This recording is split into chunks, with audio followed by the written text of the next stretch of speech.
1513 году турецкий адмирал нарисовал карту. Обычный человек, обычная эпоха, обычная, казалось бы, работа. Но на этой карте был изображен материк, который официально откроют только через 307 лет. Со всеми деталями, с береговой линией, с горными хребтами под толщей льда, которые человечество увидит только в 20 веке с помощью спутников и сейсмографов. Это карта Пири Рейса. И это только первая из серии карт, которые не должны существовать. Сегодня мы разберем каждую из них. И в конце вы сами решите, что это означает. Но сначала один вопрос. Как вы думаете, возможно ли, чтобы тысячи лет назад на Земле существовала цивилизация, о которой мы ничего не знаем? Не примитивные охотники, не люди в шкурах с каменными топорами, а настоящая высокоразвитая цивилизация с флотом, с инструментами, с картографией на уровне, которого мы достигли только в 20 веке. Большинство ученых скажут: нет, невозможно, доказательств нет, но карты существуют, и они точные. Давайте разбираться. Хаджи Мухиддин Пири, османский адмирал, картограф, морской командующий. Человек образованный, опытный, не мистик, не фантазер.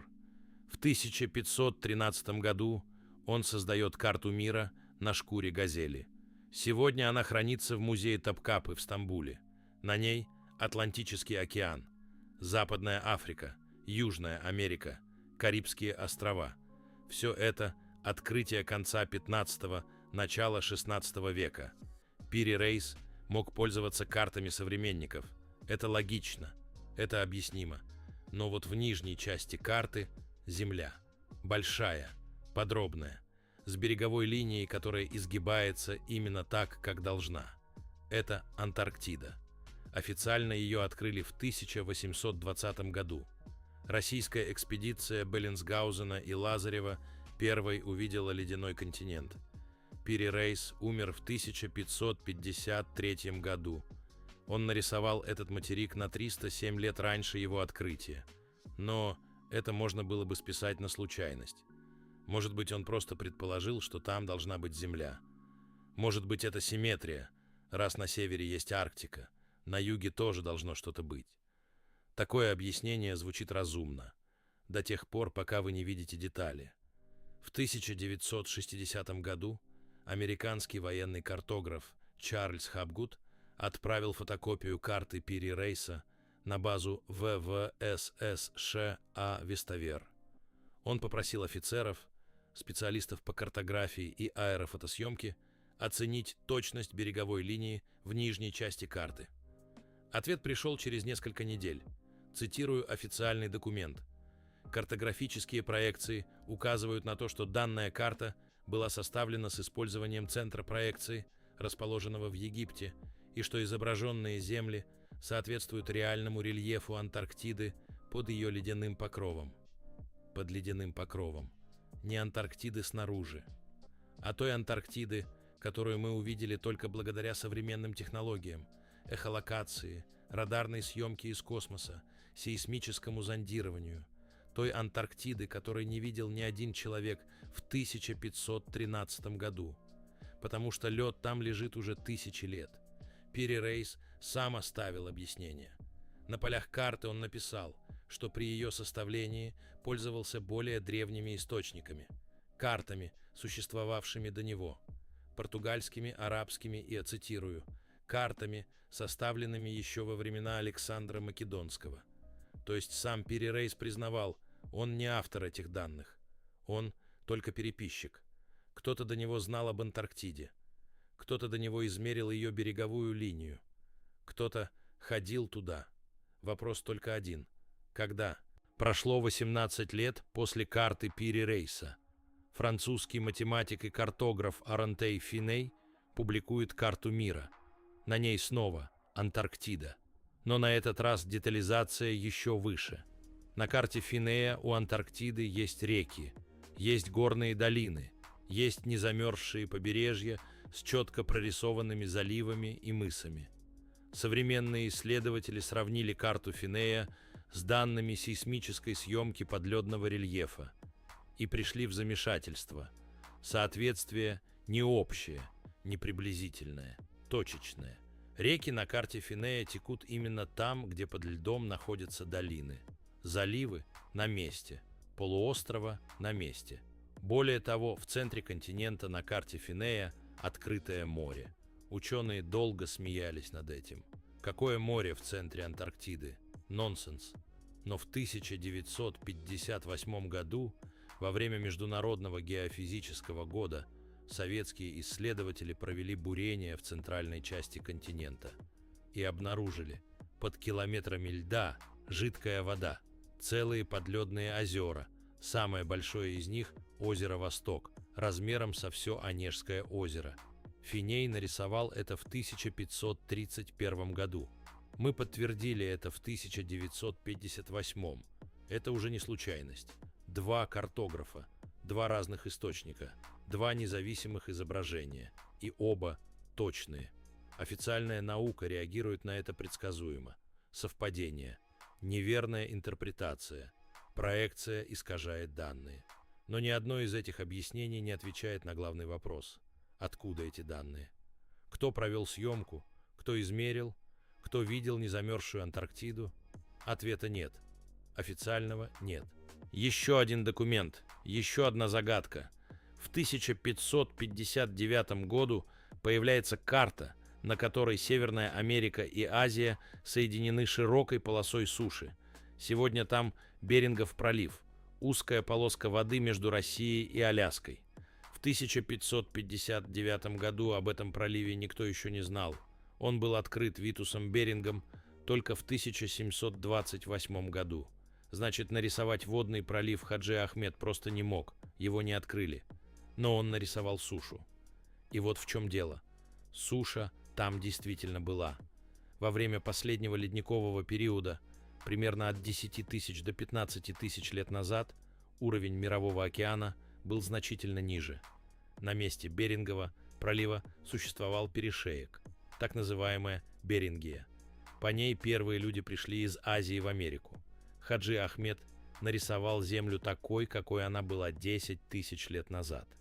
В 1559 году. Откуда у него эти данные? Итальянский монах Фра Мауро в 1450 году создает одну из самых подробных карт мира своей эпохи. На ней Африка, Азия, Европа. И, что поразительно, правильные очертания африканского континента с юга. Мыс Доброй Надежды на этой карте стоит именно там, где должен, но португальцы обогнули Африку с юга только в 1488 году. Фра Мауро умер в 1464. Он нарисовал мыс за 38 лет до его официального открытия. Объяснение историков. Он слышал рассказы арабских мореплавателей. Может быть. Но арабские мореплаватели, огибали ли они Африку с юга в 1450 году? Никаких документальных свидетельств нет. Только карта. Только точная карта. Есть целый класс средневековых карт, которые вызывают у историков устойчивый дискомфорт. Порталаны – морские навигационные карты от XIII до XVI веков. Они изображают Средиземное море, Черное море, Атлантическое побережье Европы. И они исключительно точные. Настолько точные, что современные навигационные компьютеры, проверяя их, фиксируют погрешность в доле процента. Для сравнения, официальная картография достигла такой точности только в XVIII-XIX веках, когда появились инструменты для точного определения долготы. В средние века таких инструментов не было. Как вообще можно было составить настолько точную карту без хронометра, без ГПС, без современных методов триангуляции? Ответа нет. Историки говорят, они накапливали данные постепенно, из рейса в рейс.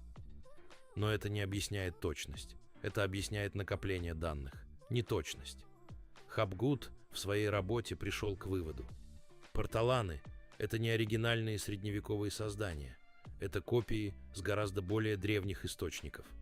С карт, составленных цивилизацией, которая умела точно измерять поверхность Земли, Чарльз Хапгуд, профессор истории и науки в Кинском университете, не конспиролог, не блогер, не любитель, академик. В 1966 году он опубликовал книгу «Карты древних морских королей». В ней он провел детальный анализ карты Пири-Рейса, карты Финея и еще нескольких десятков аномальных карт. Его вывод был однозначным. Все эти карты восходят к единому источнику, к оригинальным картам, составленным древней цивилизацией. Цивилизацией, которая обладала точными математическими методами измерения Земли, которая плавала по всему Мировому океану, которая видела Антарктиду без льда и которая погибла до начала записанной истории. Книга вышла с предисловием Альберта Эйнштейна, непосмертным. Живой Эйнштейн написал это предисловие незадолго до смерти. Он назвал идеи Хапгуда оригинальными и вдохновляющими. После выхода книги академическое сообщество ее тихо проигнорировало, не опровергло, не разобрало по фактам, просто замолчало. Хапгуд продолжал работу до конца жизни.